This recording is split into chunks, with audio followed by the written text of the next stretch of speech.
हरे कृष्ण कृष्ण कृष्ण हरे हरे, हरे राम राम राम हरे हरे। ओम अज्ञानतिमिरान्धस्य ज्ञानाञ्जनशलाकया चक्षुरुन्मिलितं येन तस्मै श्रीगुरवे नमः। नमो विष्णुपादाय कृष्णपृष्ठाय भूतले भक्तिवेदांत स्वामिनीति नामिने नमस्ते सरस्वती देवी गौरवाणी प्रचार्य निर्विशेषण्यवादी पाश्चात्यदेशतारिणी। जय श्री कृष्ण चैतन्य प्रभु नित्यानंद, श्री अद्वैत गदाधर श्रीवासादि श्री गौरभक्तवृंद। हरे कृष्ण कृष्ण कृष्ण हरे हरे, हरे राम राम राम हरे हरे। हरे कृष्णा। तो आप लोगों का आज के संध्याकालीन प्रोग्राम में हार्दिक स्वागत है। हम आज से जैसे आप लोगों ने मैसेज में देखा होगा, एक नए सेक्शन को शुरुआत कर रहे हैं। बेसिकली ये पूरे साल भर में हम, जैसे मैंने बोला था पहले भी कि जब मैं टॉपिक लूँगा तो कोई विशेष टॉपिक के ऊपर चर्चा करेंगे। तो मैंने ये पूरे साल, एक साल तक अलग अलग टॉपिक सोच के डिवाइड किया है पूरे साल को। उसमें हम बिगिनिंग में कृष्ण रसायन के ऊपर चर्चा करेंगे। ये चर्चा चलेगी कार्तिक एंड तक, मतलब नवंबर एंड तक ऐसे क्लासेस चलेंगे। जब भी मैं कक्षा दूंगा तब कृष्ण रसायन के ऊपर चर्चा करेंगे। वो चर्चा बेसिकली, इसका नाम कृष्ण रसायन है, उसमें दो चीज़ों को हम कंबाइन करेंगे। एक है कृष्ण की लीला और भगवद गीता, दोनों को कंबाइन करके लेंगे। और उसमें से जो जो चीज़ें हम हमारे प्रैक्टिकल लाइफ के लिए डिराइव कर सकते हैं उसके ऊपर चर्चा करेंगे। कृष्ण की हर लीला है। वैसे श्रीमद् भागवतम में भगवान कृष्ण की 90 लीलास का वर्णन है, 90 लीला है। तो ये पूरे 90 लीला के ऊपर तो चर्चा नहीं हो सकती है, ना ही हम उसका वर्णन कर सकते हैं पूरे के पूरे। लेकिन उसमें से कुछ कुछ लीलाओं के ऊपर हम क्या करेंगे, चर्चा करेंगे स्पेसिफिकली, क्योंकि जन्माष्टमी आ रही है अभी। आज कितनी तारीख है? आज 5 तारीख है। तो जस्ट एक महीना बचा हुआ है। 7 तारीख को जन्माष्टमी है, 7 सितंबर को। तो ऑलमोस्ट एक ही महीना बचा हुआ है जन्माष्टमी के लिए, इसलिए हम कृष्ण लीला की चर्चा करेंगे। 7 सितंबर के बाद बीच में जस्ट सितंबर और आधा अक्टूबर जा रहा है, उसके 1.5 महीना ही जा रहा है। उसके बाद कार्तिक मास चालू हो रहा है। तो इसलिए हम वहाँ तक कृष्ण लीला को देखेंगे। और उसके बाद फिर हम रामायण से जीवन उपयोगी शिक्षाओं को देखेंगे। फिर उसको हम लेंगे लगभग आप सोचिएगा कि दिसंबर से लेकर अप्रैल तक, 4 महीना या 5 महीना मोटा मोटी, जब भी रामनवमी है उसके हिसाब से। तो जैसे ही रामनवमी है उसके हिसाब से हम अप्रैल तक उसको ले लेंगे। तो हम समझ के चलिएगा कि कृष्ण रसायन में अलग अलग टॉपिक रहेंगे, लेकिन वो सबके सब किससे रिलेटेड रहेंगे? भगवान कृष्ण की कथा से रिलेटेड रहेंगे। वहाँ से जीवन में जितने भी शिक्षाएं हम डिराइव कर सकते हैं, उसको आत्मसात कर सकते हैं, उसको देखेंगे। और उसके आगे हम किसको देखेंगे? रामायण से शिक्षाओं को चर्चा करेंगे। ये तो एक चीज़ हो गई। दूसरी चीज़ है कि आपको अगले सैटरडे या उसके अगले सैटरडे होमवर्क दिया जाएगा करने के लिए, क्योंकि अभी तो आप लोग आ रहे हैं, बैठ रहे हैं और चले जा रहे हैं, बस सुन रहे हैं, डेफिनेटली सुन रहे हैं। लेकिन वो जो भी चीज़ें आप सुन रहे हैं उसको आप कितना जीवन में उतार पाए हो, कितना उसमें से आपने शिक्षा प्राप्त की है या नहीं की है, उसको भी चेक करना आवश्यक है। अगर उसका चेकिंग नहीं होगा तो फिर क्या हो जाएगा, आप वैसे ही रह जाएंगे। उसको अगर चेक नहीं कर पाएंगे तो आप वैसे ही रह जाएंगे। तो इसलिए उसको भी क्या करना आवश्यक है, समय समय पे उसका भी पैरामीटर्स सेट होने चाहिए। आपको खुद को प्रभुपाद की पुस्तकें पढ़नी चाहिए, क्योंकि ऐसा माना जाता है कि जो स्कूल एजुकेशन रहता है, जो क्लासरूम एजुकेशन जिसको बोलते हैं, वो सिर्फ 50% इफ़ेक्ट करता है। 50% स्टूडेंट का अपना एफर्ट लगता है। अगर स्टूडेंट एफर्ट नहीं डालेगा तो फिर उसको कोई भी टीचर क्यों ना मिल जाए, चाहे बृहस्पति भी उसको आके क्यों ना स्वयं पढ़ाएं, तो भी वो कुछ नहीं पढ़ने वाला है, क्योंकि वो खुद एफर्ट नहीं डाल रहा है। वैसे ही भक्ति में आगे बढ़ने के लिए हमें खुद को भी क्या करना पड़ेगा, एफर्ट डालने पड़ेंगे, हमें खुद को प्रयास करना पड़ेगा। अगर हम खुद प्रयास करेंगे तो डेफिनेटली हमारा प्रोग्रेस होगा, अपवर्ड डायरेक्शन में प्रोग्रेस होगा। हम अगर खुद प्रयास नहीं करेंगे तो हम क्या बन के रह जाएंगे, वही एक पाइस व्यक्ति बन के रह जाएंगे, एक पुण्यवान व्यक्ति या पुण्य कार्य करने वाला व्यक्ति बन के रह जाएंगे, लेकिन उसके आगे नहीं हम बढ़ पाएंगे, जहाँ तक है वहीं पे ही रह जाएंगे। तो आगे बढ़ने के लिए आपको कुछ असाइनमेंट्स दिए जाएंगे। उस असाइनमेंट हो सकता है प्रोपात के किसी स्मॉल बुक के ऊपर आधारित हो, तो आपको खुद को स्मॉल बुक खरीदना पड़ेगा। उसकी प्राइस प्रायः 30 रुपीज़ के अंदर रहती है, चाहे 15 रुपये, 20 रुपये, 25 रुपये या लेस देन 30 रुपीज़, इतना तो कंफर्म है, उसके बीच में कुछ भी हो सकती है। तो आपको खुद को ख़रीदना पड़ेगा, उसको पढ़ना पड़ेगा, उसकी असाइनमेंट सॉल्व करनी पड़ेगी उसको पढ़ के, और फिर असाइनमेंट को क्या करना पड़ेगा, सबमिट भी करना पड़ेगा।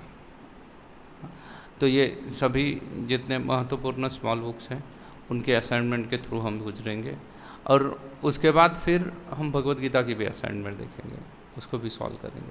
क्योंकि जब तक आप खुद सॉल्व नहीं करोगे तब तक आप पढ़ोगे नहीं, और अगर सॉल्व करने के लिए पढ़ोगे तो आप कुछ पढ़ोगे नहीं, तो सिर्फ क्या हो जाएगा, वो नाम मात्र के लिए रीडिंग हो जाएगा, उससे कुछ आप सीखने वाले नहीं हो, जस्ट बेसिक रीडिंग रह जाएगा, कुछ नया सीखने वाले नहीं हो उससे। हाँ, इसलिए हमें क्या है, हम कुछ असाइनमेंट भी देंगे आपको, जो एक प्रॉपर क्लासरूम का फील देगा आपको, कि आप स्कूल में जाते हो, वो असाइनमेंट कंप्लीट करते हो, फिर आप आगे बढ़ते हो, तो ये फीलिंग आपको आना चाहिए। तो ये फीलिंग आने के लिए आपको खुद को क्या करना पड़ेगा, असाइनमेंट सॉल्व करनी पड़ेगी। अगर आप असाइनमेंट सॉल्व करोगे तो खुद क्या करोगे, आगे बढ़ पाओगे, आगे उठ पाओगे, खुद को आगे बढ़ा पाओगे। क्लियर है? तो कृष्ण रसायन, भगवान की कई सारी लीलाएं हैं।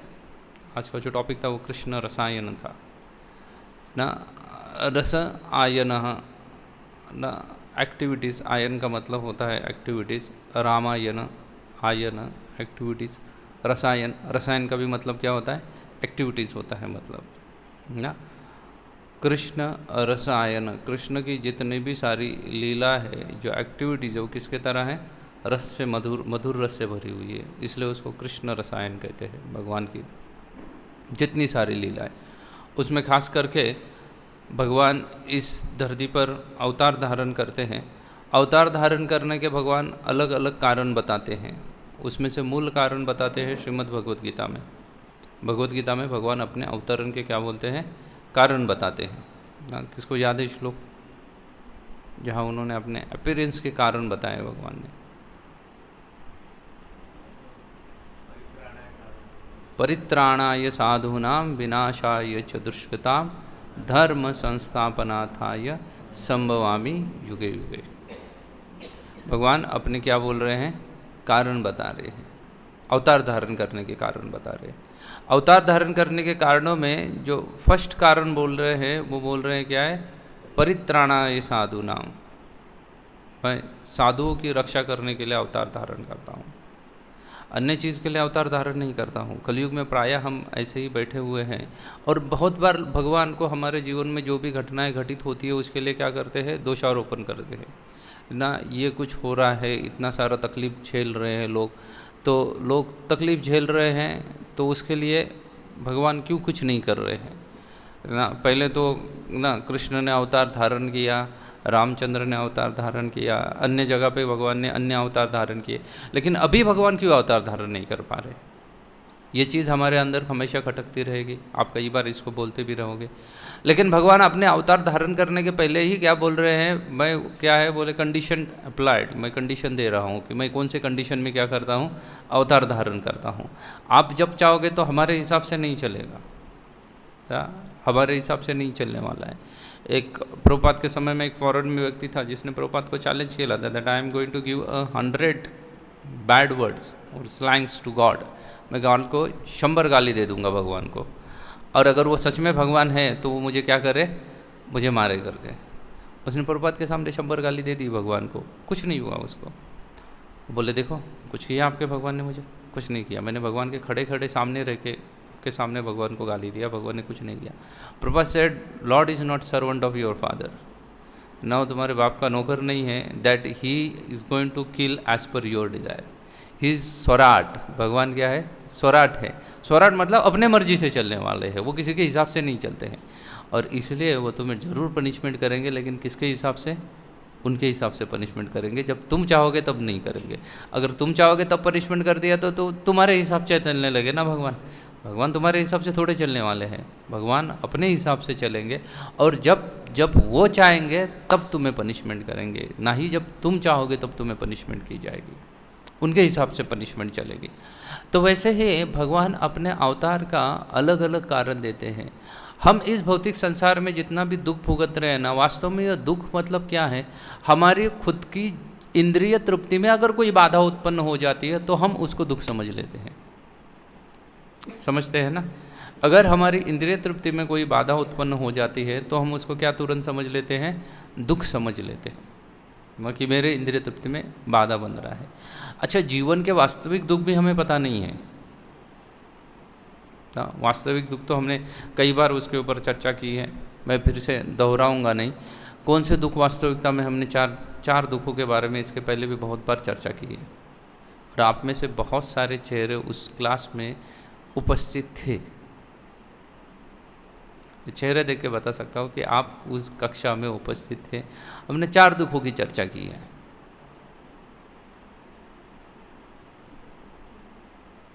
कौन बताएगा कांग्रेगेशन में से? 4 दुखों की चर्चा की थी। जी माता जी। जन्म मृत्यु जरा व्याधि दुख दोषानुदर्शनम। जन्म मृत्यु जरा व्याधि दुख दोषानुदर्शनम, ये 4 प्रकार के दुख हैं। जन्म एक दुख है, जरा एक दुख है, मृत्यु एक दुख है, व्याधि दुख है। अभी हमारे इन चीज़ों में जब हमारे कोई परेशानी है, इसमें से कुछ आती है, हमें जन्म मृत्यु जरा या व्याधि से हम परेशान हो जाते हैं, तो हम किसकी तरफ दौड़ते हैं? भगवान की ओर दौड़ते हैं। उसके पहले भगवान की ओर नहीं दौड़ते हैं। जब तक परेशानी नहीं आती है जीवन में, तब तक कोई भगवान का नाम लेना नहीं चाहता है। उसके बाद क्या करते हैं? उसके बाद भगवान का नाम लेना चाहेंगे, उसके पहले भगवान का नाम लेना नहीं चाहेंगे। जैसे एक व्यक्ति मुझे 2-4 दिन पहले मिले, उनका कुछ तो एक वेन फट गया जो हार्ट एंड उसकी किडनी को कनेक्ट कर रहा था, वो फट गया। तो उनको बड़ा लंबा चौड़ा यहाँ से फाड़ के नई वेन डालनी पड़ी वगैरह वगैरह। तो मुझे कहने लगे कि मैं ये श्रावण महीना चल रहा है, मैं इतना सारा कर रहा था, शिव जी के मंदिर जा रहा था, हर सोमवार को श्रावण में शिव जी के पास जा रहा था। बोले पूरा मैंने नॉनवेज बंद कर दिया था श्रावण में वगैरह। तो बोले उसके बाद भी भगवान ने मेरे साथ ऐसा क्यों किया? तो मैं उसको जैसे समझा रहा था कि देखो, आपने एक दिन पालन किया है और आप उसका तुरंत क्या चाहते हो? एनकैश करना चाहते हो उसको। बोला ये तो आजकल के ना, आजकल जितने सारे इन्वेस्टमेंट प्लान है उसमें भी इतना 1 महीने में कुछ इनकैश नहीं होता है ना। वो भी इन्वेस्टमेंट कैसी है, वो भी आपको लॉन्ग ड्यूरेशन के लिए इन्वेस्ट करना पड़ेगा। उसके बाद जाके वो क्या कर सकते हो, आप उससे कुछ आउटपुट एक्सपेक्ट कर सकते हो। आप 2 दिन गए ना, 2 दिन में कोई नहीं होता है। बोले 2 दिन में अगर शेयर मार्केट बढ़ता होगा तो वो लक बाय है, कोई एक्सेप्शनल होगा जिसने डाल दिया कुछ शेयर मार्केट में लक्ष्मी, और उसका 2 दिन में क्या बन गया, शेयर उठ गया। नहीं तो बहुत बार ना करोड़ों डालने के बाद उसका जीरो पे भी आ जाता है। उसका ना कोरे करारे नोट डालने के बाद उसका चिल्लर भी बना देता है शेयर मार्केट, प्राय ऐसा ही दिखाया जाता है। तो लेकिन लोग चाहते हैं ये, और अगर ऐसा भगवान नहीं करेंगे तो फिर तुरंत क्या समझ लेते हैं वो, कि भगवान नाम की कोई चीज़ है नहीं, भगवान एग्जिस्ट नहीं करते हैं। अगर भगवान नाम की कोई चीज़ नहीं है, भगवान एग्जिस्ट नहीं करते, सिर्फ किस बुनियाद के ऊपर? क्योंकि वो मुझे मदद नहीं कर रहे ना। जैसे आजकल के वोटर भी ऐसे ही हो ना, पॉलिटिक्स में आप देखिएगा, अगर किसी के घर में शाम को 5,000 रुपये पहुँच गए तो दूसरे दिन जाके वो उसको वोट दे के आएगा, बोलेगा ये पिछले सरकार ने कुछ नहीं किया है। प्रायः तो लोगों को समझ में नहीं आता कि सरकार क्या करती है ना, प्रायः लोगों को समझ में नहीं आता है कि सरकार वास्तव में करती क्या है।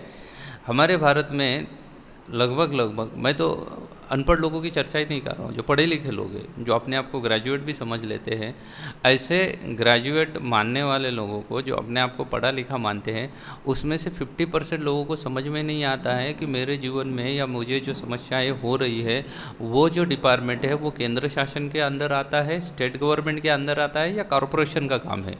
लोग नहीं समझ पाते हैं। गली का रास्ता खराब है तो बोलते हैं मोदी का देखो, ये मोदी का काम है। गली का ये किसके अंडर है? अरे ये तो चीफ मिनिस्टर के भी अंडर नहीं है, वो किसके अंडर चल रहा है?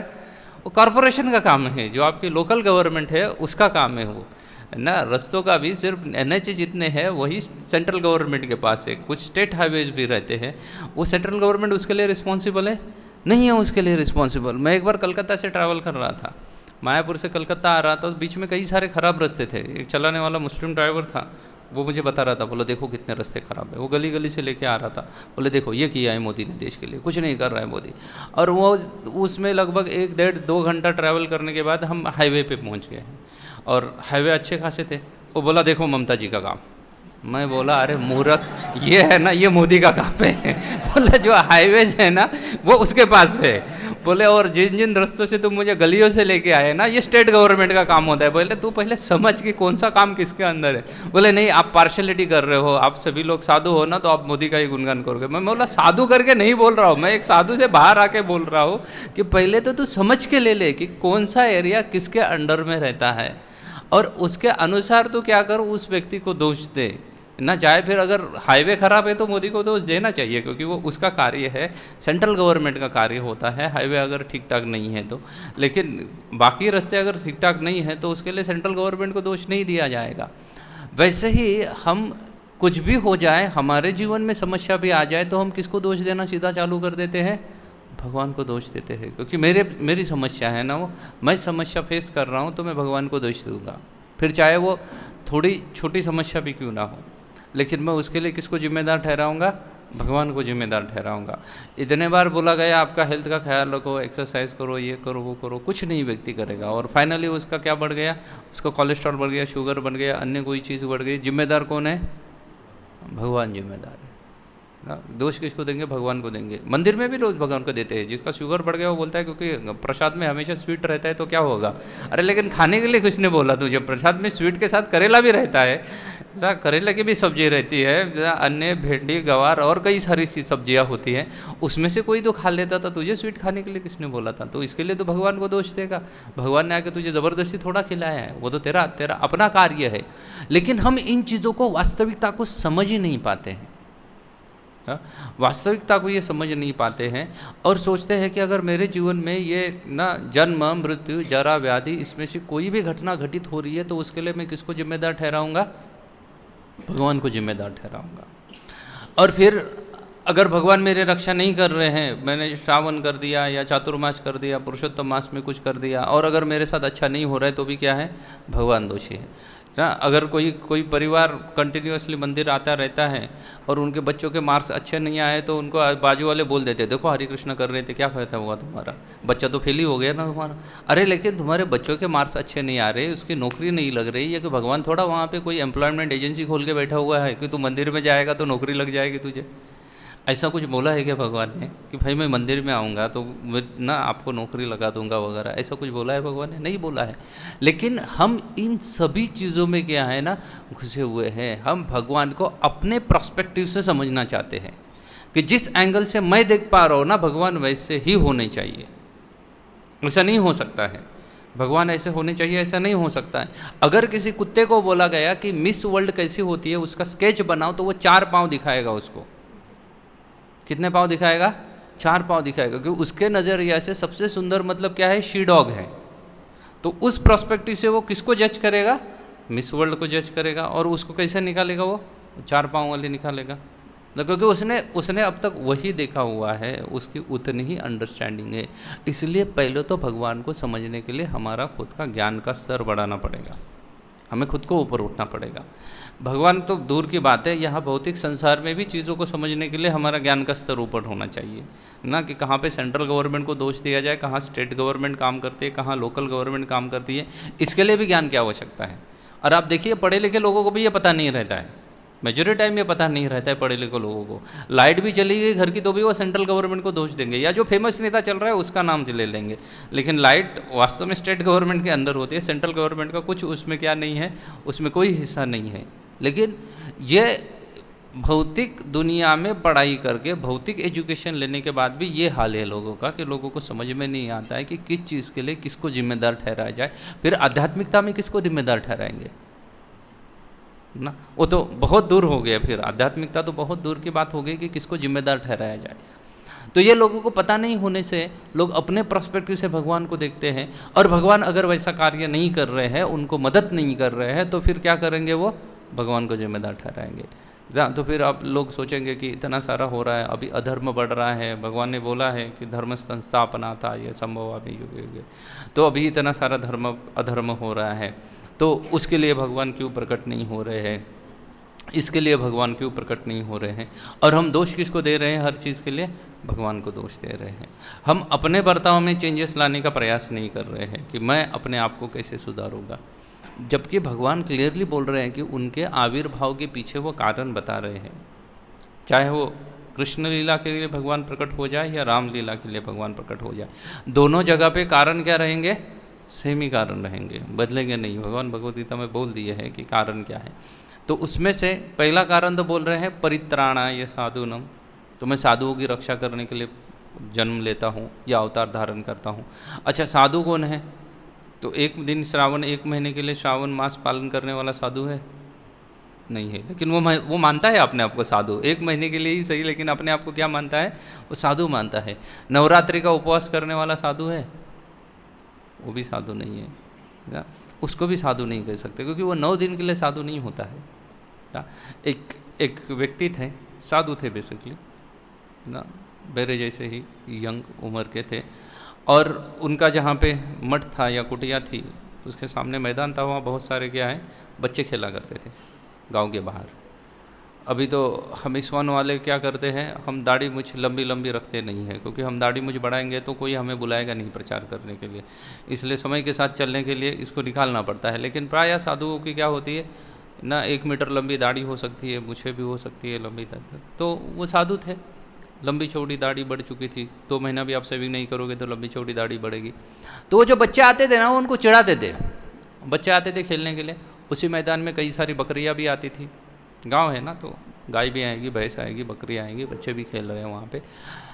तो बच्चे खेलते थे, तो बच्चे उसको बार बार बोलते थे, बाबा ये आपकी दाढ़ी और बकरे की दाढ़ी सेम है ना, वो बकरे को भी दाढ़ी होती है थोड़ी, और ये साधु की भी दाढ़ी है।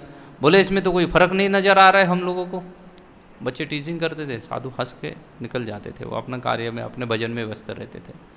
बच्चों का ये नित्य क्रम चल रहा था, जस्ट टीजिंग करते थे, ऐसा नहीं वो हेट करते थे इनसे, लेकिन टीज करते थे उनको ना। बच्चे हैं, नादान होते हैं, तो एक उम्र में उनको समझ में नहीं आता कि वो क्या कर रहे हैं, वो किसी को हेट करने की आवश्यकता नहीं, वो हर जगह से क्या है हास्य जुटाने का प्रयास करते हैं। आप देखिएगा ना, एक 10 से लेकर एक 25 साल के उम्र तक व्यक्ति हर जगह से क्या निकालने का प्रयास करता है, हास्य जुटाने का प्रयास करता है, इसलिए वो किसी के ऊपर भी कमेंट मार सकता है या किसी को भी कमेंट पास कर सकता है। तो ऐसे ही ये बच्चे कर रहे थे। समय बीतता गया तो जिसकी पूरे काली दाढ़ी थी उसकी, तो बच्चे बढ़ते गए, 10 साल के बच्चे 15 के हो गए, 20 के हो गए, 25 को हो गए, बस इसकी दाढ़ी भी सफ़ेद हो गई। इसकी जैसे उनकी जवानी बढ़ती गई तो इसका क्या होता गया, इसकी जवानी घटती भी गई, क्योंकि उनके बचपन में ये जवान था, तो उनकी जवानी बढ़ेगी तो इसको क्या है, जवानी घट जाएगी। साधु समय के अनुसार क्या हो गया, बूढ़ा हो गया। बूढ़ा होते होते वो जो बच्चे थे वो तो बड़े बन गए, जिम्मेदार व्यक्ति बन गए, अपने अपने शादियाँ वादियाँ हो गई उनकी, और साधु अपने आखिरी दिनों में आ गया। गांव के सभी लोग साधु से बहुत प्रेम करते थे, तो वो साधु आखिरी दिन में बहुत बार चल नहीं पाता था, कुकिंग नहीं कर पाता था, भिक्षा मांगने नहीं जा पाता था, तो गांव के कई सारे लोग उनके लिए खाना वगैरह लेके आते थे, उनका अन्य उनको दवा आदि देने का कार्य भी करते थे। तो साधु कुछ आखिरी समय आ गया कि मानो कि आज दिन तो साधु चले जाएंगे, बेड के ऊपर है। तो साधु ने कुछ लोगों का नाम लिया, बोले गांव में से इन लोगों को बुलाओ करके। तो जो उनके बाजू में थे उन्होंने उन लोगों को बुला के लेके आए। वो लोग भी दौड़ते हुए आए, बोले क्या साधु का आदेश है, पता नहीं आखिरी समय चल रहा है, क्या बोलेंगे, इसलिए अपना कामकाज बिजनेस आदि छोड़ के पहुँच गए। तो बोले उन जो भी वो लोग आए थे, जो भी 10-12 लोग आए थे, वो जब साधु के सामने आए तो साधु ने बोला याद करो एक 30-35 साल पूर्व तो मुझे पूछा करते थे कि ये दाढ़ी है ना वो बकरे की है साधु की है। तो साधु कहा कि ये दाढ़ी है ना ये साधु की दाढ़ी है, बकरे की दाढ़ी नहीं है। तो लोग शॉक्ड हो गए, बोले ये कैसा ना भद्दा मजाक कर रहे हैं साधु कि ये दाढ़ी बकरे की है साधु की है। बोले वो तो बचपना था महाराज, हम कुछ भी बोला करते थे, लेकिन हमें तो तभी भी पता था कि ये दाढ़ी साधु की है करके, आप साधु करके तभी भी हम आपको साधु ही मानते थे, लेकिन बचकानी हरकत करते थे। लेकिन आप उस प्रश्न का या तब तो आप कुछ नहीं बोलते थे, हमें सिर्फ हंस के निकल जाते थे, तो आज अभी इसका उत्तर आप क्यों दे रहे हो कि ये दाढ़ी साधु की है करके। तो साधु बोले कि मैं पूरे जीवन भर साधु करके जिया हूँ, तो अभी तो मैं कुछ ही घंटों में या कुछ मिनट्स में क्या करने वाला हूँ, मरने वाला हूँ। तो अभी मुझे साधु के पद से पतन होने का कोई चांस नहीं है, क्योंकि कितना समय बचा है अभी मेरे पास, हार्डली कुछ समय बचा हुआ है, कुछ घंटे बचे हुए हैं, कुछ मिनट बचा हुआ है। इसलिए मैं अभी अपने आप को क्या क्लेम कर सकता हूँ, साधु करके मैं क्लेम कर सकता हूँ, क्योंकि मैं पूरा जीवन भर साधु जैसा व्यवहार रखा मैंने, कहीं भी मैं जीवन में असाधु के जैसा व्यवहार नहीं किया। इसलिए मैं अभी मरने के समय में खुद को क्या कह सकता हूँ, साधु कह सकता हूँ।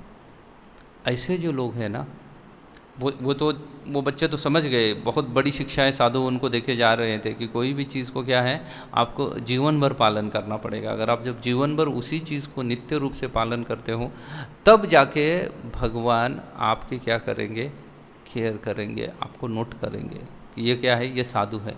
और ऐसे लोगों को अगर कोई परेशान करेगा तो भगवान कहते हैं क्या है, परित्राणाय साधूनां। मैं किसके लिए अवतार धारण करता हूँ, साधुओं के लिए अवतार धारण करता हूँ। तो आप बोलोगे कि फिर साधुओं के लिए भगवान अवतार धारण कर रहे हैं, तो अन्य लोगों को क्या भगवान ने छोड़ दिया है? नहीं, उनको भगवान ने नहीं छोड़ा है। उनके लिए भी भगवान के हृदय में उतना ही प्रेम है जितना एक साधु के लिए है, लेकिन उसके बावजूद भी साधु उसका अपना आदमी है। भगवान सबके लिए समान है। भगवान क्या है, सबके लिए समान है, सबके लिए समान है। कई सारे लोग बोलते हैं कि अगर ये भगवान जब यहाँ पे परित्राणा ये साधु नाम बोल रहे हैं तो भगवान पार्शलिटी कर रहे हैं, कि साधु के लिए ही क्या करेंगे, अवतार धारण करेंगे और हमारे लिए कुछ नहीं करेंगे, तो पार्शलिटी हो गया ना। तो फिर बहुत सारे लोग बोलते देखो इसलिए भगवान है नहीं, भगवान पार्शल कैसे हो सकता है, भगवान पार्शलिटी नहीं करनी चाहिए। लेकिन वास्तव में भगवान पार्शलिटी नहीं कर रहे हैं। पार्शलिटी क्यों नहीं कर रहे हैं? क्योंकि अगर कोई व्यक्ति के पास बहुत सारा धन है, उसके पास बहुत सारा धन है और एक जगह पे बैठ गया और उस जगह पे अगर कोई भी आता है, उस व्यक्ति जो भी उसको मिलने के लिए, धनी व्यक्ति को अगर कोई मिलने के लिए आ रहा है तो उसको 1 करोड़ रुपए दे रहा है। कितना पैसा दे रहा है? 1 करोड़ रुपए दे रहा है जो उसको मिलने के लिए आ रहा है। और वहाँ से 25 किलोमीटर एक झोपड़ी में भिखारी बैठा हुआ सोच रहा है, बोले अरे वो सेठ धनीराम है ना, वो पार्शल है, मुझे कुछ नहीं दे रहा है। किसको दे रहा है? अपने लोगों को दे रहा है, जो उसके आगे पीछे घूम रहे उसको दे रहा है। अभी आप सोच रहे हो कि धनीराम पार्शल है करके, या इम्पार्शलिटी पार्शलिटी कर रहा है धनीराम सेठ? नहीं कर रहा है। वो तो बैठा है ना एक जगह पे, वहाँ जाने वाले हर किसी को दे रहा है। वो नहीं ये बोल रहा है कि तुमको नहीं मिलेगा और इसको ही मिलेगा, ऐसा कुछ नहीं बोल रहा है। वहाँ जाने वाले को हर किसी को 1 करोड़ रुपए दे रहा है। लेकिन एक भिखारी अपने झोपड़ी में बैठ के 25 किलोमीटर दूर पे क्या सोच रहा है कि ये जो धनीराम धन बांट रहा है ना, ये क्या है, ये पार्शल है, ये पार्शलिटी कर रहा है। तो ये किसकी सोच की डिफरेंस है? ये उसकी सोच का डिफरेंस है। उसको वहाँ से उठना चाहिए और कहाँ जाना चाहिए? जहाँ पे धन बट रहा है वहाँ जाना किसका जिम्मेदारी है ना? जिसको धन चाहिए उसकी जिम्मेदारी है जहाँ धन बट रहा है वहाँ जाना। लेकिन ये अगर वो एफर्ट नहीं डाल रहा है और बोल रहा है कि ये जो धनीराम है वो क्या है, वो पार्शल है या वो पार्शलिटी कर रहा है, तो किसकी गलती है? ये उस व्यक्ति की गलती है। वैसे ही भगवान कोई भी पार्शलिटी नहीं करते हैं। भगवान अगर जब बोल रहे हैं कि परित्राणा ये साधु नाम, उन साधुओं के लिए अवतार धारण करता हो, तो भगवान ने किसी को साधु बनने के लिए मना किया है? किया है किसी को मना? जब भगवान को पार्शल तब कहा जाएगा कि भगवान बोलेंगे ये इतने लोग हैं ना, यही साधु बन सकते हैं, बाकी तुम लोग साधु नहीं बन सकते हो। जैसे वो क्रिश्चियनिटी में कहा जाता है Jesus is the only way, और जो जीसस के पहले जन्म लिए बोले वो सभी क्या थे, वो अभाग्यशाली थे, उनका भाग्य नहीं था उतना। दे ऑल आर मिसफॉर्चुनेट, बोले उनका फॉर्चून नहीं था उतना, उनका भाग्य में नहीं लिखा था, इसलिए वो पहले किसके जन्म ले लिए? जीसस के पहले जन्म ले लिए। आप जाके मुसलमानों को भी पूछो कि भाई ना आपका धर्म सब कुछ सही कह रहा है, लेकिन उन लोगों का क्या जो इस मोहम्मद पैगंबर के पहले अवतरित हुए, तो बोलते वो सब काफिर थे। अरे ये कैसा है? ये पार्शलिटी होती है। अगर आप किसी को बोल रहे हो तो सबको क्या है, एक ही डायग्राम में, एक ही फ्रेम में आपको बिठाना चाहिए। लेकिन अगर आप नहीं बिठा पा रहे हो तो फिर आप पार्शलिटी कर रहे हो। तो भगवान यहाँ पे किसी को बोल नहीं रहे हैं कि ये ऐसा करेगा और वैसा करेगा। भगवान तो बोल रहे हैं कि साधु हर कोई बन सकता है। उन्होंने कैटेगरी ले लिया, ये साधु बन सकता है, और चाहे वो कोई भी हो, भगवान बोले वो क्या है, मैं उसकी रक्षा करूँगा। उस साधु की रक्षा करने का जिम्मेदारी भगवान बोल रहे हैं मेरी है करके, मैं उसकी रक्षा करूँगा। इसलिए साधु या भगवान किसी भी तरीके की क्या नहीं कर रहे हैं, पार्शलिटी नहीं कर रहे हैं। भगवान नहीं बता रहे हैं कि ये ऐसा है या वैसा है, लेकिन फिर भी भगवान बोल रहे हैं कि मैं किसके लिए अवतार धारण करता हूँ, साधु के लिए अवतार धारण करता हूँ। इसलिए आप देखिए प्रहलाद महाराज को तकलीफ हुई तो भगवान स्वयं प्रकट हो जाते हैं, इंद्र को तकलीफ होती है तो भगवान स्वयं प्रकट हो जाते हैं, ध्रुव के लिए भगवान स्वयं प्रकट हो गए। लेकिन ध्रुव की फिर तपस्या भी देखो, 6 महीने में उन्होंने भगवान को प्राप्त कर लिया ना। भगवान ये नहीं बोल रहे कि आप जीवन भर साधु बने रहो करके, उन्होंने तो कितने महीने में प्राप्त कर लिया, जस्ट 6 मंथ, 6 महीने में, 6 महीने में उन्होंने भगवान को प्राप्त कर लिया। लेकिन फिर वो अपना जीवन वैसा जिए भी, वो अपना जीवन क्या है वैसा ही जीते रहे। क्या हम जो महाराष्ट्र में मैंने काफ़ी देखा है, जो श्रावण को क्या करते हैं, पालन करते हैं, वो पहले श्रावण के 15 दिन उस दिन के ऊपर चर्चा करते रहते हैं, जो श्रावण के पहले एक अमावस्या थी कि उसमें क्या क्या कमियां रह गई हमारी सेलिब्रेशन की, उसके ऊपर क्या करेंगे, मेडिटेट करते रहेंगे पहले 15 दिन श्रावण के, और बाकी 15 दिन श्रावण खत्म होने के बाद हम पार्टी करते करेंगे, उसका क्या करते रहेंगे, प्लानिंग करते रहेंगे बचे हुए 15 दिन। तो इनको साधु कहा जाएगा? इनको साधु नहीं कहा जा सकता। ये सब क्या हो जाते हैं, ये असाधु है। तो भगवान पहला अपने प्राकृतिक का कारण बता रहे हैं, परित्राणाय साधूनम। उसके बाद दूसरा कार्य क्या बोल रहे हैं, विनाशाय च दुष्कृताम। दुष्टों का क्या करने के लिए भगवान बोल रहे हैं मैं अवतार धारण करता हूँ, विनाश करने के लिए मैं अवतार धारण करता हूँ। अभी दुष्टों का विनाश का मतलब हमारे समाज में, या हम तामसिक बुद्धि वाले लोग हैं, इसलिए हम विनाश मतलब सिर्फ युद्ध ही सोचते हैं। युद्ध हमेशा विनाश नहीं होता है, विनाश कई सारे तरीके का हो सकता है। अगर आप सिर्फ युद्ध देखोगे तो भगवान रामचंद्र प्रकट हुए, भगवान कृष्ण प्रकट हुए, नरसिंह देव प्रकट हुए, इन्होंने ही युद्ध किया है, या परशुराम जी ने युद्ध किया था। लेकिन अन्य भी भगवान के अवतार है, उसमें कोई युद्ध की चर्चा नहीं हुई है। हुई है युद्ध की चर्चा? बुद्ध प्रकट हुए, कोई युद्ध नहीं हुआ है। दत्तात्रेय प्रकट हुए, कोई युद्ध नहीं हुआ है। कोई हुआ है ना, भगवान कश्यप रूप में प्रकट हुए, कोई युद्ध नहीं हुआ है। भगवान ने वामन रूप धारण किया था, कोई युद्ध हुआ था? कोई युद्ध नहीं हुआ है वामन रूप में भी। और भी कई सारे भगवान के अवतार है, तो भगवान इन अवतारों में आके भी कोई भी किसी भी प्रकार का युद्ध नहीं हुआ है। तो फिर विनाशाय जो दुष्कृतम कैसे हो सकता है? तो दुष्कृतियाँ ये वास्तव में प्रवृत्ति है। दुष्कृति क्या है? वास्तव में व्यक्ति की प्रवृत्ति है, और उस प्रवृत्ति से वो जो एक्शन लेता है वो गलत बन जाती है। और हम सिर्फ किसको देखते हैं? एक्शन को देखते हैं, व्यक्ति की प्रवृत्ति को नहीं देखते हैं। अगर आप कोई व्यक्ति किसी का क्या कर रहा है, कोई व्यक्ति शराब पी रहा है, तो शराब कैसे गलत है ये उसको समझाना पड़ेगा। उसको क्या है, उसके मेंटल लेवल पे कन्विक्शन आना चाहिए, तो वो शराब छोड़ देगा, है ना। आप उसका बोतल छीनोगे तो वो दूसरी बोतल खरीदेगा, एक दुकान बंद करोगे वो दूसरे 25 किलोमीटर पे दूर चला जाएगा, है ना। कोरोना के बाद तो हमारे इकोनॉमी को शराबियों ने खड़ा कर दिया, जिसको बड़े बड़े बिजनेसमैन नहीं खड़ा कर पाए गिरे हुए, उसको किसने खड़ा कर दिया? शराबियों ने इकोनॉमी खड़ी कर दी हमारी। जो लुढ़की ना पूरी कोलैप्स हो गई थी कोरोना में, उन्होंने खड़ा करके दिखाया इकोनॉमी को। तो वो कहीं पर भी जा सकते हैं, तो वो छीन के या उसके ऊपर आप बैन करके नहीं चलेगा, उसको ये समझ देनी पड़ेगी ना। आपके अगर घर में कुछ फ्रजाइल मतलब टूटने वाली चीज़ें अगर है, तो आप ज़्यादा देर तक उसको बच्चे के पहुंच से दूर नहीं रख सकते हो। एक समय तक रखोगे, जब बच्चा क्या कर रहा है, बच्चा क्रॉलिंग कर रहा है, रेंग रहा है, तब उसके पहुंच से दूर रख सकते हो। लेकिन बच्चा जब अपने पैरों पे खड़ा हो जाए तो कितना ऊपर तक उसको रखोगे ना, ज़्यादा दूर नहीं रख सकते उसके पहुंच से। तो फिर एक समय में आपको बच्चे को वो समझ देनी पड़ेगी कि ये क्या है, इसको अच्छे से हैंडल करना होगा। ये अगर हाथ से गिर गया तो क्या हो जाएगा, टूट जाएगा। हो सकता है वो समझ देने के लिए कई बार उसको क्या करना पड़ेगा, शासन भी करना पड़ेगा उसको, फिर उसको पनिशमेंट भी देनी पड़ेगी। वो पनिशमेंट किसके लिए है, वो समझ उसके अंदर जल्दी आ जाए कि ये क्या है, ये चीज़ टूट सकती है, इसको ठीक से। और वो समझ आने के बाद फिर बात जीवन भर कोई परेशानी है क्या? कोई परेशानी नहीं है। वो उसको तोड़ने वाला नहीं है, वो बराबर उन चीज़ों को वैसे ही हैंडल करेगा जैसे उसको हाथ लगाना ज़रूरी था। तो ये सिर्फ क्या है, ये समझ है, अलग अलग व्यक्तियों की अलग अलग समझ है। इसलिए भगवान जब बोल रहे हैं कि क्या है, विनाश के लिए मैं साथ किसी का प्रकट होता हूँ, तो विनाश का मतलब ये नहीं होता है कि सिर्फ युद्ध होता है। दुष्ट प्रवृत्ति जो लोगों के अंदर है उसको भी नष्ट करने को विनाशी कहा गया है। उस प्रवृत्ति को नष्ट करना चाहिए। अलग अलग लोगों की अलग अलग प्रवृत्तियाँ होती हैं। भगवान भगवद गीता में 16वें अध्याय में बहुत सुंदर वर्णन करते हैं। प्रभुपाद जी 16वें अध्याय का नाम ही देते हैं डिवाइन एंड डिमोनिक नेचर। पद बोलते हैं डिवाइन एंड डिमोनिक नेचर, 16वें अध्याय का नाम ही उन्होंने दिया है। और उसमें डिमोनिक की आसुरी प्रवृत्ति कैसे हो सकती है और देवताओं की प्रवृत्ति कैसे हो सकती है, उसके लक्षण पूरे प्रभुपाद ने 16वें अध्याय में बताए हैं। तो हमें हमें देखना पड़ेगा फिर हमारी प्रवृत्ति कैसे है, किस ओर जा रहे हैं हम ना, हमारी वास्तविकता में प्रवृत्ति कैसे है। और अगर हमारी प्रवृत्ति अगर गलत है तो फिर क्या हो जाएगा, तो हमें असुरी कहा जाएगा। हमें भक्त कहा जा सकता है क्या? नहीं कहा जा सकता, क्योंकि हमारी क्या है, हमारी वास्तविकता में प्रवृत्ति क्या है, गलत है। अगर हमारी प्रवृत्ति है गलत है तो हमें क्या कहा जाएगा, साधु नहीं कहा जाएगा। इसलिए हमारी प्रवृत्ति के ऊपर डिपेंड करता है कि भगवान क्या है, जब बोल रहे हैं विनाशाय च दुष्कृताम, तो हमेशा युद्ध ही नहीं होता है। उसके आगे भगवान बोल रहे हैं, क्या बोल रहे हैं, तीसरा कारण धर्म संस्थापनाधार्य। भगवान बोलते हैं कि मैं आके क्या करता हूँ, धर्म की संस्थापना करता हूँ।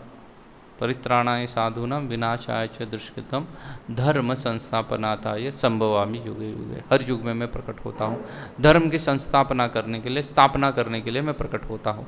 अब ये धर्म की स्थापना करना क्या होता है, उसके लिए तो पहले हमें धर्म समझना पड़ेगा। अच्छा, धर्म की स्थापना करने के लिए भगवान प्रकट होते हैं, तो फिर लोग बोलेंगे कि फिर इंडिया में ही क्यों प्रकट होते हैं, अन्य जगह पे भगवान प्रकट नहीं होते हैं क्या? तो भगवान सभी जगह पे प्रकट होते हैं, ऐसा ज़रूरी नहीं है कि भगवान इंडिया में ही प्रकट होते हैं। अगर आप भगवान के सभी अवतारों का वर्णन देखोगे तो उसमें भारत में कुछ की निंदा ना, भगवान के कई सारे अवतारों का भागवत में वर्णन है। श्रीमद् भागवत में भगवान के लगभग 24 अवतारों का वर्णन है। आपने सिर्फ 10 अवतार सुने होंगे कि 10 अवतार होते हैं, नहीं, भगवान के 24 अवतारों का वर्णन तो भागवतम में है, श्रीमद् भागवतम कहता है। और भागवतम उसके आगे लिखता है ऐसे अनंत अवतार हो सकते हैं भगवान के, ऐसे अनंत अवतार भगवान के हो सकते हैं। तो इन 24 अवतारों का अगर आप वर्णन देखोगे तो वो 24 अवतारों में कुल मिला के हार्डली 3 या 4 अवतार जो है ना, वो भारतवर्ष में या यहाँ पे हुए हैं, भारत देश में हुए। अन्य अवतार भारत में नहीं हुए हैं, अन्य अवतार कहीं अन्य जगह पे हुए हैं। लेकिन हमारी क्या है, सिर्फ सोच अलग है कि हम क्या है ना, कि कुछ भी सोच के समा और आदर, ब्रिटिश के समय से उन्होंने क्या किया है, हमारे जितना भी धर्मशास्त्र है उसका माइथोलॉजी करके प्रूव कर दिया है। और आज भी हम अनजाने में, जानबूझ के नहीं लेकिन अनजाने में उसको माइथोलॉजी करके प्रूव करने के पीछे लगे हुए हैं। जो भी तथाकथित विद्वान अपने आप को समझते हैं या पढ़े लिखे लोग समझते हैं, वो उसको एक झूठ करके साबित करने के क्या है, पीछे लगे हुए हैं। कौन सब झूठ करके साबित करने के पीछे लगे हुए हैं? जितने भी सारे पढ़े लिखे हैं धर्मशास्त्र को झूठ करके साबित करने के पीछे लगे हुए हैं। बल्कि कोई ये एफर्ट नहीं डाल रहा है कि अगर इतना कुछ लिखा हुआ है तो ये सच भी हो सकता है। दूसरे एंगल से अगर सच हो सकता है तो लेट मी प्रूव इट ना, उसके लिए नहीं कर रहे हैं। अगर आप साउथ अमेरिका में देखोगे तो साउथ अमेरिका में जो वहाँ का जो लोकल रिलीजन है, उस लोकल रिलीजन का जो डेमीगॉड है जिसकी वो लोग पूजा करते हैं, वो एक बंदर है हनुमान की तरह। किसकी पूजा करते हैं? बंदर की पूजा करते हैं, हनुमान की तरह ही लगभग दिखता है। तो कोई इस बात को प्रूव करने के पीछे लगा हुआ है क्या कि जब अगर शास्त्र कहता है, वेद कहते हैं कि पूरा पृथ्वी भर में तब एक ही धर्म का पालन किया जाता था द्वापर युग में, तो फिर कोई हम प्रयास कर रहे हैं क्या कि अगर कर रहा था तो वहाँ पे भी क्या है, बंदर जैसा दिखने वाले व्यक्ति की पूजा हो रही है, उनका जो मुख्य डेमीगॉड है वो वैसा ही है। यहाँ पे भी हम हनुमान जी की पूजा करते हैं, तो इनका कुछ तो कनेक्शन होगा। कोई ढूंढने का प्रयास कर रहा है? नहीं कर रहा है कोई भी ढूंढने का प्रयास। बल्कि बहुत सारे पढ़े लिखे लोग हैं भारत में, वो किस प्रयास में लगे हुए हैं कि ये कैसे मिथ है, झूठ है, उसको प्रूव करने के प्रयास में लग जाएंगे ना। और धर्म हमारा कैसा क्या कर दिया है, हमारा जितना भी सारा प्रगति है उसमें बाधक बन रहा है, इसको भी प्रूव करने के पीछे लग जाएंगे। और वास्तविकता में धर्म हमारा बाधक नहीं बन रहा है। हम जिसको प्रगति कर रहे हैं, प्रगति मतलब क्या है, थोड़ा सा इंफ्रास्ट्रक्चर डेवलपमेंट हो गया है ना हमारे देश में, तो फिर हमारा देश डेवलप्ड कंट्री में आ जाएगा ना। और क्या चेक करेंगे? जीडीपी चेक करेंगे, और क्या चेक करेंगे, और जो भी उनका इनकम पर हेड वगैरह ऐसा क्या क्या रहते हैं उनके पैरामीटर्स ना, उसको चेक करेंगे और उसके ऊपर से वो डिसाइड करेंगे कि आपके कंट्री इकोनॉमी प्रोग्रेस हो रही है या नहीं हो रही है। आप अगर उसको ठीक से डेप्थ में जाके इकोनॉमी को चेक करोगे ना, तो ये जीडीपी वीडीपी उसमें 50% तो क्या है, डाउटफुल चीज़ें रहती है। इसमें 50% डाउटफुल चीज़ें रहती है। जैसे वो जो इसका लिस्ट पब्लिक करती है ना, दुनिया में रिचेस्ट लोगों का लिस्ट पब्लिश होता है, कौन करती है? फोर्ब्स करती है ना उसको। तो वो भी क्या है, वो फॉल्स है, उसमें भी रियलिटी नहीं है। क्योंकि फोर्ब्स सिर्फ किस चीज़ को काउंट करती है, उनके कंपनी का मार्केट क्या और उसमें उनके कितने शेयर्स है, बस। उससे आगे वो कुछ नहीं काउंट कर सकती है। उतनी ही इन्फॉर्मेशन है जो ओपन रहती है, जिसको फोर्स काउंट करती है कि इनका शेयर, इनके कंपनी का मार्केट कैप इतना है, शेयर की वैल्यू इतनी है, इसमें से 7% शेयर अगर इस व्यक्ति के नाम पे है या 10%, 51% जितने भी शेयर इसके नाम पे है, एक शेयर का कीमत इतना है, 51% शेयर मल्टीप्लाई कर दिया और बोल दिया इसका क्या है, इसका ना 100 बिलियन है, 180 बिलियन है, 190 बिलियन है, ये इसका क्या है उसका उसका नेटवर्थ है, उसके पास उतना धन है, इसकी कोई गारंटी नहीं है, क्योंकि वो आज बेचने के लिए नहीं निकला है, वो इसको निकला है क्या, नहीं निकला है। तो हो सकता है जो लोग अमेरिका में रिचेस्ट पीपल करके उनका नाम लिया जाता है, उनसे ज़्यादा धन भारत के लोगों के पास हो सकता है, और वास्तविकता में होगा भी ना, क्योंकि बिल गेट्स की बीबी का पूरा साल भर का या पूरे जीवन भर में उतना जितना पैसा उड़ाया होगा ना, उतने को तो सिर्फ अंबानी की बीबी गहने बनाती होगी पहनने के लिए। उतने की क्या बनाती है वो गहने बनाती है ना, उतने के गहने सिर्फ वो पहनती होगी। अब ये गहने फोर्ब्स वालों को जाके बताने वाली है क्या वो कि मेरे पास इतना किलो सोना है और इतने नेकलेस है, इतने डायमंड सारे, कुछ बताने वाली है? नहीं बताने वाली है। लेकिन लाइफस्टाइल अलग अलग है। अगर वैसा देखा जाए तो उन लोगों से हमारा लाइफस्टाइल महंगा है। हम भारतीयों का लाइफस्टाइल जो है, जीवन जो है ना, वो उनके मुकाबले में महंगा जीवन है हमारा। हम सस्ता जीवन नहीं जीते हैं, हमारा जीवन काफ़ी महंगा है, क्योंकि उनके पास आभूषण वगैरह कोई कंसेप्ट ही नहीं है ना। आप किसी भी अमेरिकन, लेडीज़ तो छोड़ दो, जेंट्स के गले में जाओ या लेडीज़ के गले में जाओ, गोल्ड चेन मिलना बहुत दुस्तर होता है उनके लिए। ये क्या है, वो नहीं पहनते हैं, समा वो नहीं पहनते हैं, वो उनका कल्चर नहीं है वैसा। लेकिन हमारे यहाँ पे तो शादियाँ बनती है और टूटती है उसको लेके हुए कि शादी में कितना गोल्ड चेन मिलेंगे, कितने गोल्ड रिंग्स मिलेंगे, इसका हिसाब लगाया जाता है शादियों में, और उसके बाद फिर आगे चर्चा होती है शादी की। ये हमारे यहाँ का रिवाज है।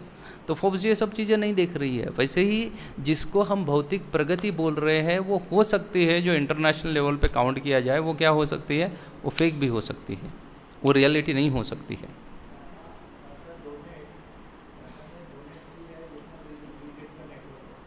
उतना डोनेटेड है, तो इसलिए सोच नहीं सकते हैं। आप वेस्ट में जाओगे तो वहाँ पे कहीं पे भी, वेस्ट मतलब मैं गल्फ़ कंट्री की बात नहीं कर रहा हूँ, अमेरिकन एंड यूरोपियन कंट्री की बात कर रहा हूँ। गल्फ़ कंट्री तो प्राय उनका और हमारा कल्चर थोड़ा सा डिफरेंस होगा, लेकिन रहन सहन वैसा ही है, क्योंकि गल्फ़ वाले भी सोने से बहुत अटैच है, इंडियन भी सोने से अटैच है।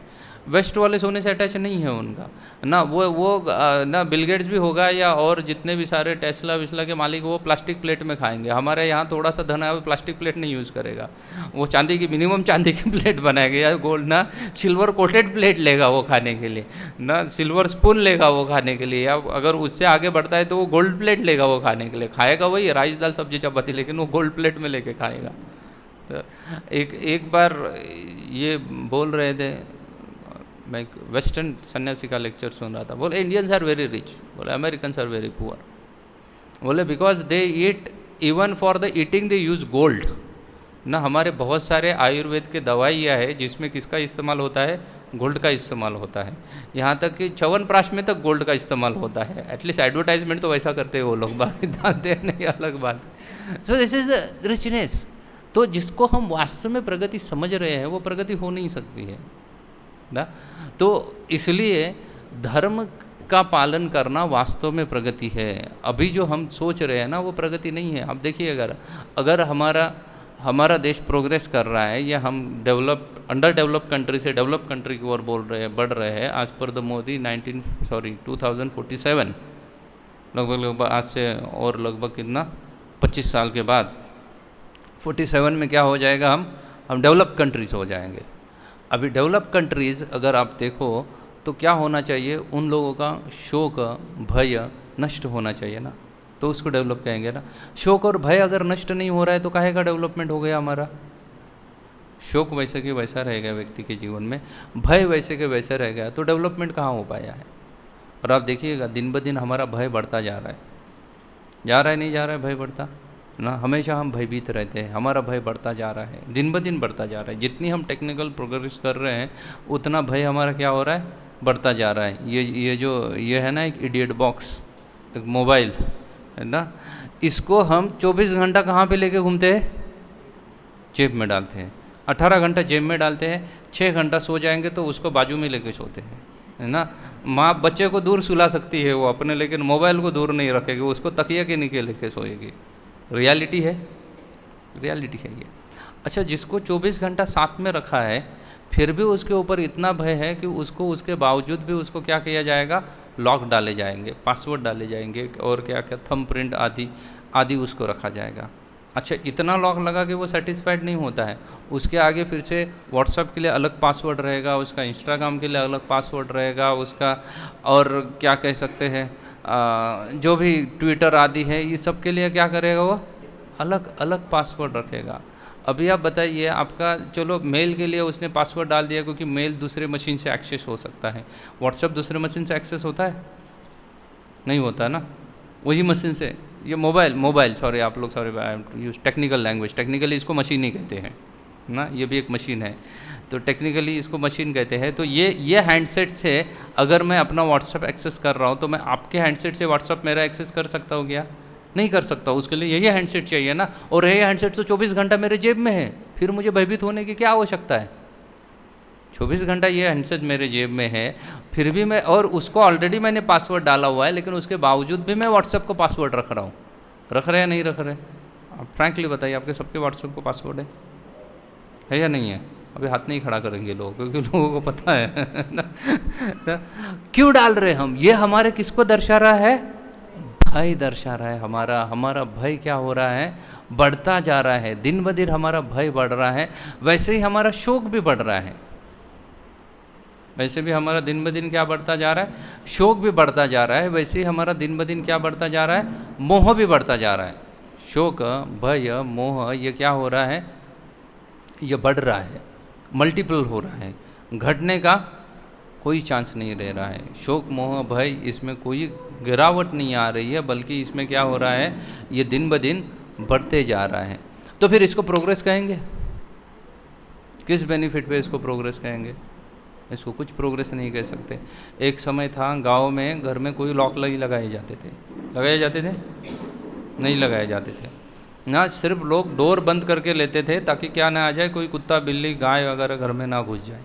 या आप आज भी गांव में जाओ तो गांव में डोर एक बार सुबह खोल दिया ना उन्होंने, जो भी 4-5 बजे, तो उसके बाद रात तक वो बंद नहीं करते हैं।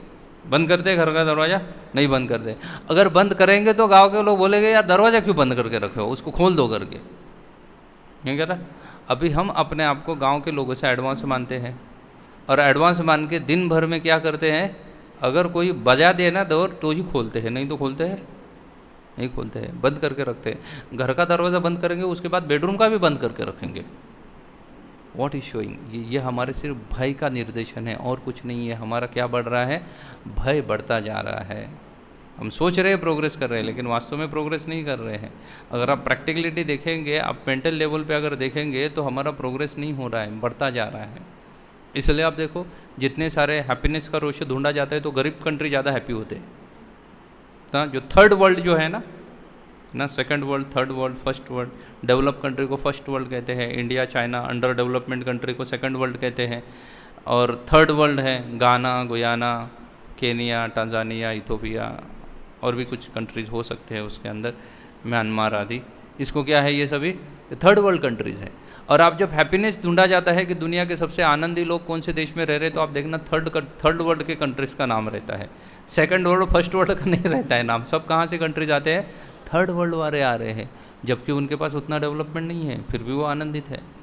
तो हम वास्तव में आनंदित नहीं हैं, लेकिन फिर भी हम हर चीज़ के लिए धर्म को दोष देते हैं या भगवान को दोष देते हैं।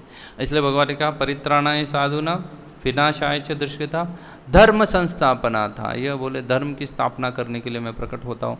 फिर आप बोले कि फिर क्या मुस्लिम धर्म की स्थापना करने के लिए भगवान प्रकट हो गए, क्रिश्चियनिटी की स्थापना करने के लिए भगवान प्रकट हो गए, हिंदू धर्म भी स्थापना भगवान नहीं किया, तो ये सब धर्म भगवान ने स्थापन किया? यस, ये सब भगवान ने स्थापित किए हुए धर्म है।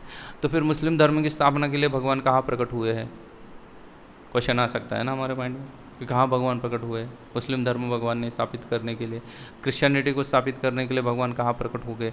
दिखते तो नहीं है कहीं पे कि रामचंद्र आए और क्रिश्चियनिटी धर्म की स्थापना करके चले गए। तो भगवान बहुत ही सुंदर तरीके से उसको एक्सप्लेन करते हैं, क्योंकि बहुत बार कुछ चीज़ एक्सप्लेन की जाती है तो हमें उसको एक्सपर्ट को वो पूछना पड़ेगा। ना। आपको गूगल कितने भी, आपको कोई भी बीमारी हो जाए ना, आप गूगल के ऊपर टाइप कर दो, गूगल सब बीमारियों की दवा बता सकता है। बता सकता है नहीं सकता? बता सकता है। कोई भी दवाई, आप कोई भी बीमारी का नाम गूगल पे डाल दो और उसको पूछो मेडिसिन फॉर दिस डिजीज़, वो दर दर दर दर पूरा लिस्ट बता देगा। आप लोगे उसके हिसाब से मेडिसिन? नहीं लेंगे। किसके पास जाएंगे आप? डॉक्टर के पास जाएंगे, बिकॉज ही इज़ एक्सपर्ट। अच्छा, वो कोई दूसरी मेडिसिन नहीं देने वाला, वो इसी में से कोई तो एक मेडिसिन देने वाला है, लेकिन फिर भी वो क्या है, वो एक्सपर्ट है। और सेम बीमारी के लिए वो दो अलग अलग, एक ही बीमारी है लेकिन दो अलग व्यक्ति है तो उनको अलग अलग दवाई भी दे सकता है, एक ही दवाई नहीं देगा वो, क्योंकि वो एक्सपर्ट है। उसको पता है कि कौन सी दवाई से ये व्यक्ति पर्टिकुलर ठीक होगा। भले गूगल सिर्फ दवाई ही बता सकता है, लेकिन आपके लिए कौन सी ये नहीं बता सकता, वो तो वही बताएगा, जो एक्सपर्ट है वो बताएगा। वैसे ही आचार्यगण जो होते हैं ना, जो पूर्ववर्ती आचार्य है, जो पहले के साधु है, वो हर चीज़ में क्या थे? एक्सपर्ट थे। उनको पता था कि कब कौन सी चीज़ को कैसे एक्सप्लेन करना है। तो बोलते हैं कि परित्राणाय साधूनां विनाशाय च दुष्कृतां धर्म संस्थापनार्थाय। धर्म की स्थापना के लिए भगवान क्या करते हैं? स्वयं अवतार धारण करते हैं, स्वयं अवतरित होते हैं, धर्म की स्थापना करते हैं भगवान स्वयं आके। तो फिर जब स्वयं आके धर्म की स्थापना करते हैं, मतलब एग्जैक्टली भगवान स्वयं अन्य धर्मों के लिए भी आते हैं क्या? तो एक एंगल से आप बोलोगे जी हाँ, उसके लिए भी आते हैं। तो कह रहे हैं कि भगवान जब कहते हैं, तो भगवद गीता में एक अन्य श्लोक है जिसमें भगवान कहते हैं ग्लानिर्भवति भारतः अभ्युत्थानं च धर्मस्य तथात्म्यहं स्वजाम्यहम्। बोले मैं स्वयं क्या करता हूँ, जब धर्म की ग्लानि होती है तब मैं क्या करता हूँ? स्वयं आके उसकी स्थापना करता हूँ। देखो दो जगह बोल रहे हैं ना, एक जगह बोल रहे हैं मैं धर्म की स्थापना के लिए आता हूँ, लेकिन वो कब धर्म के लिए आता हूँ? जब धर्म की क्या होती है? ग्लानि होती है, तब मैं धर्म की स्थापना करता हूँ। अब ये दो चीज़ों को देखिए, एक बोला मैं धर्म की स्थापना करने के लिए आता हूँ भगवान ने, एक जगह बोल दिया कि धर्म को क्या होती है? ग्लानि होती है, तब मैं धर्म की स्थापना करने के लिए आता हूँ। अब इन दोनों को एक साथ जोड़ के देखिए, तो जितने मात्रा में धर्म की ग्लानि हुई है उतनी मात्रा में भगवान धर्म को रिपेयर करते हैं, या उतनी मात्रा में भगवान धर्म को क्या करते हैं? स्थापित करते हैं। अब ये ग्लानि के पहले देखना पड़ेगा कि वो धर्म किस लेवल पे था, धर्म किस लेवल पे था, और उतने ही लेवल पे भगवान उसको क्या करते हैं? ऊपर उठाते हैं।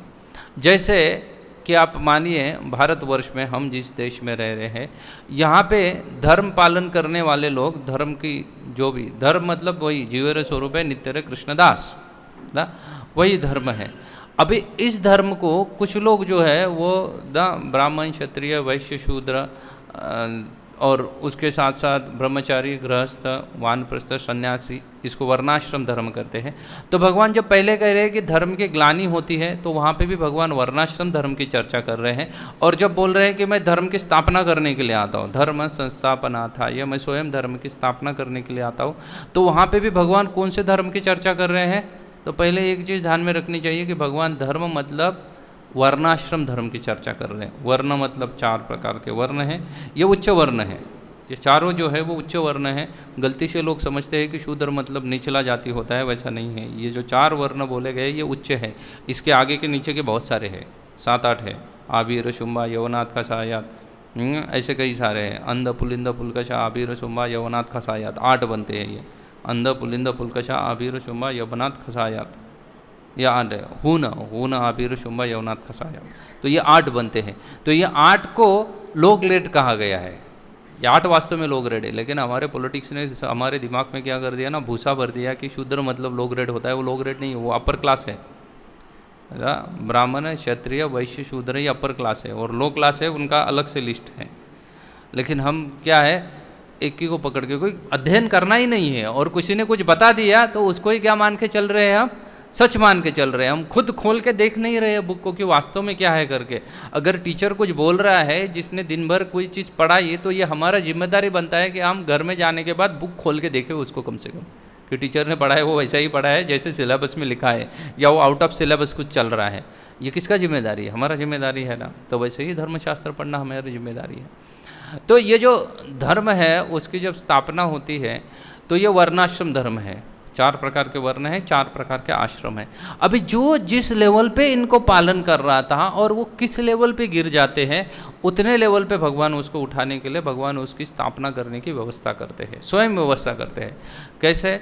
जैसे आप सोचिएगा, अगर कोई बच्चे को 99% मिल रहे थे, हर साल उसको 99% मिल रहे थे, हर एग्ज़ाम में वो 99% स्कोर कर रहा था, वो बच्चा अचानक से 99 से 70 पे गिर जाता है, तो उसको पर्सनल ट्यूशन कौन देगा?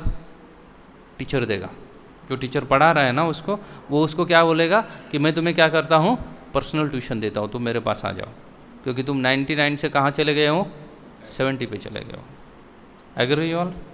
अभी ये टीचर भगवान है, ये स्टूडेंट हम हैं। 99 वाला कि कहाँ पे आ गया, 80 पे गिर गया, 85 पे गिर गया, 70 पे गिर गया, कौन उठाएगा उसको? टीचर उसको पर्सनल ट्यूशन देगा। बराबर है? अभी कुछ बच्चे रहेंगे जो 50% स्कोर कर रहे थे, उसी टीचर से पढ़ रहे थे, लेकिन स्कोर कितना कर रहे थे? वो 50% कर रहे थे।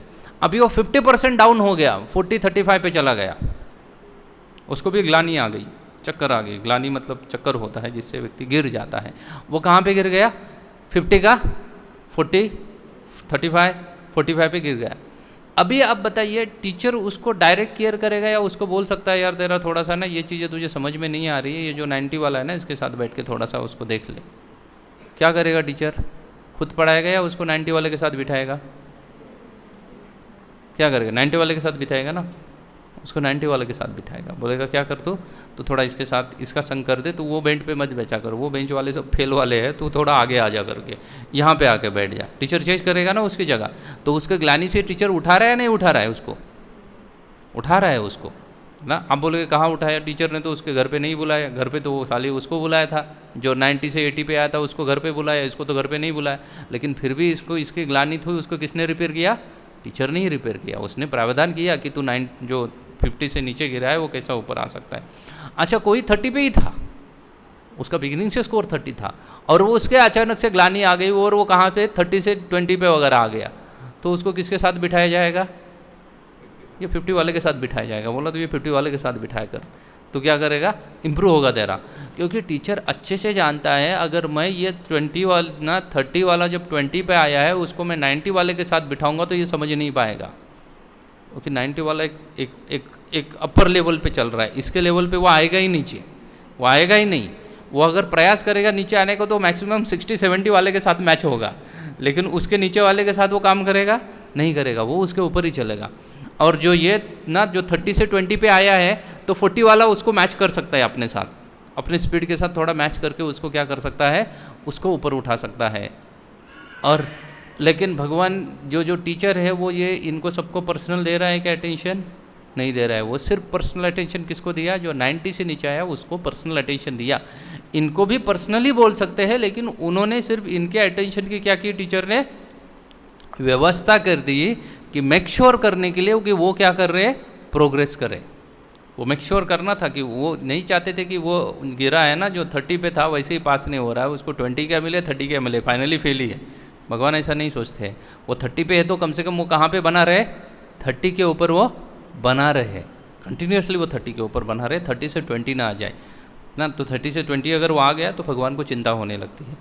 ऐसा ही वर्णाश्रम धर्म हर जगह पे कितने % में पालन किया जाता है ना, उस अनुसार भगवान ने उसको क्या कर दिया है? फिर से स्थापना की।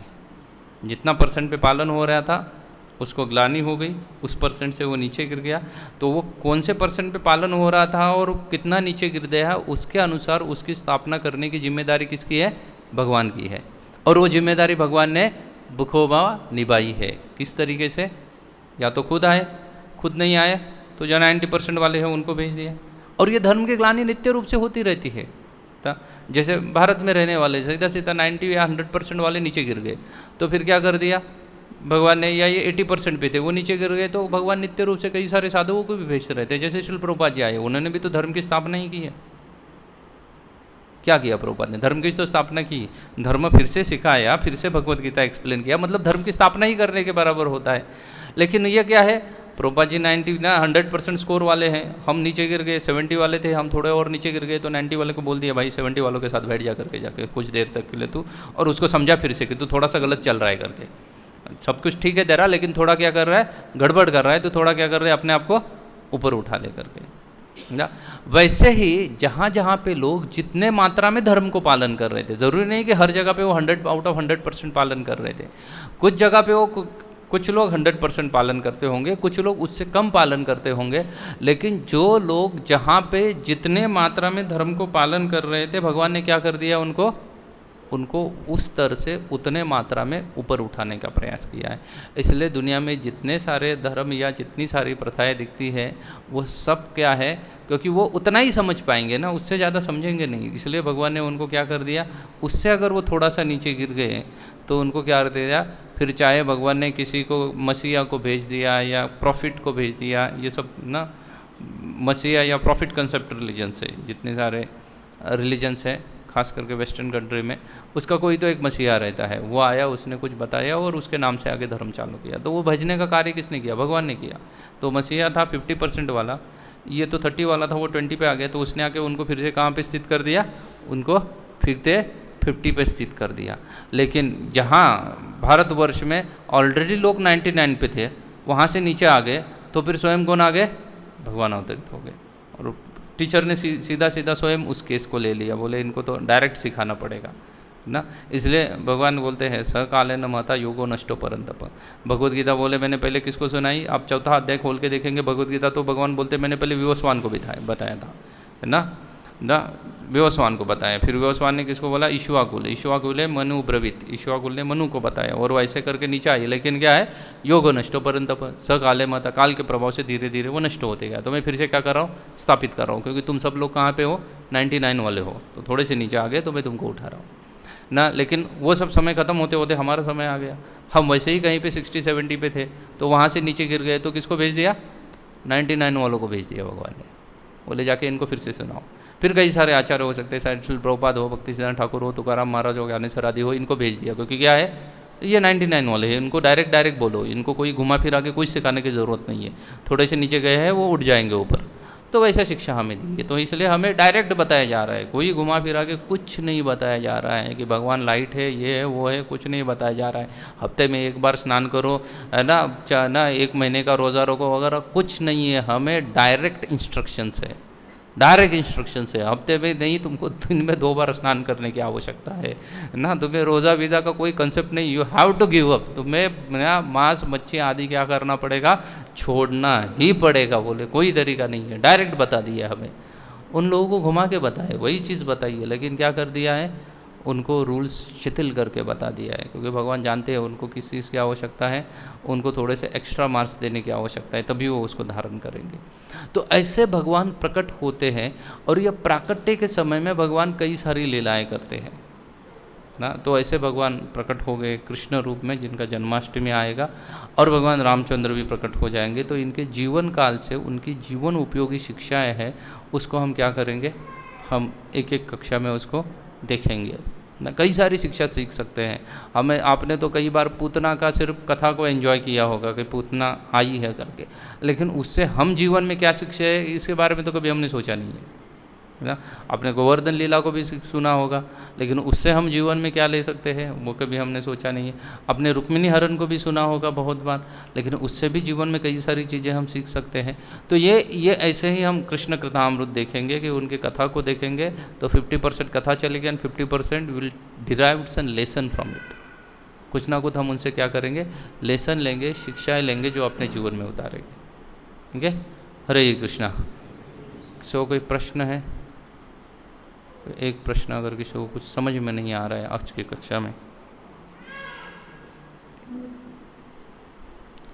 Question, no question, good. तो जस्ट एक दो अनाउंसमेंट है कि अभी जैसे मैंने बोला आपको कि क्या आने वाली है, जन्माष्टमी आने वाली है। तो आप लोग यू बी प्रिपेयर्ड, पहले से ही जन्माष्टमी का डेट देखिएगा कि 7 तारीख को है, तो आप उस दिन हॉलीडे रखेंगे तो क्या हो जाएगा, अच्छा होगा। जन्माष्टमी में हर किसी का हमारा ये क्या है, कर्तव्य होता है, कि हम भगवान को कुछ ना कुछ गिफ्ट दे दें। जिसका बर्थडे बॉय को गिफ्ट देना आवश्यक है, लेकिन हम डायरेक्ट भगवान को नहीं गिफ्ट दे सकते। तो भगवान का नाम प्रचार करने के कई सारे कार्य चलते हैं, उसमें हमारा क्या दे सकते हैं, योगदान दे सकते हैं, उस कार्यों में योगदान कर सकते हैं, क्योंकि उससे किसका नाम बढ़ोतरी होने वाली है, उसी व्यक्ति की बढ़ने वाली है जिसके बारे में हम सोच रहे हैं, सुन रहे हैं, जिनका भक्त बन रहे हैं। उसमें हम क्या कर सकते हैं, अपने अपने तरीके से योगदान दे सकते हैं। वैसे तो योगदान की कई सारी योजना भी बनाते हैं हम, क्योंकि लोगों को हर आजकल सिर्फ सिस्टमेटिक चाहिए, सिर्फ योगदान दे तो बोलो तो लोगों को समझ में नहीं आता कि एग्जैक्टली क्या करना चाहिए करके हमें।